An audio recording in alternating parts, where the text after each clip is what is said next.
Assalamualaikum warahmatullahi wabarakatuh.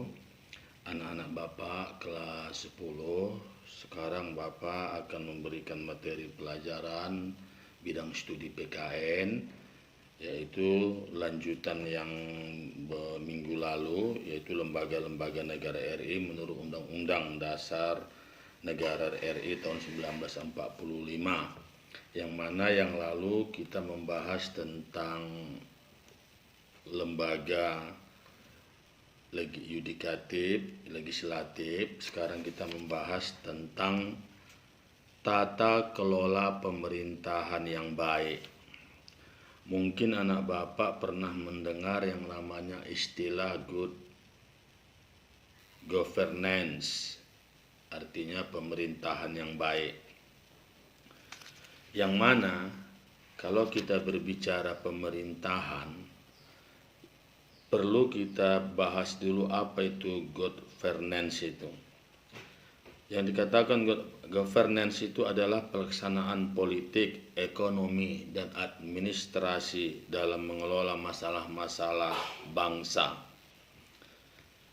Yang mana kalau kita lihat, ada beberapa hal yang perlu kita ketahui tentang pemerintahan yang baik, antara lain unsur-unsur good governance dan karakteristik good governance tersebut. Satu, unsur good governance. Ini mengandung unsur utama yang terdiri dari akuntabilitas, transparansi, keterbukaan, dan aturan hukum. Yang mana yang dikatakan akuntabilitas itu adalah merupakan suatu kewajiban bagi aparatur pemerintah negara untuk bertindak dan selaku penanggung jawab dan penanggung gugat atas segala tindakan dan kebiasaan yang ditetapkan. Yang kedua, transparansi. Itu supaya lebih jelas nanti yang punya anak Bapak punya buku, lihat di halaman 109, nanti tahu apa itu transparansi. Yang ketiga apa itu keterbukaan, yang keempat apa itu aturan hukum. Jadi nggak usah Bapak jelaskan lagi pengertiannya, karena nanti waktu kita nggak cukup. Yang kedua, karakteristik good governance. Ini berdasarkan Badan PBB untuk program pembangunan pada tahun 1996. Apa aja itu? Di halaman 109 juga bisa anak Bapak lihat nanti. 1. Partisipasi. 2. Penegakan hukum. 3. Transparansi informasi. Dan yang keempat, daya tanggap, berorientasi konsensus dan berkeadilan. Yang selanjutnya efektivitas dan efisiensi. Akuntabilitas.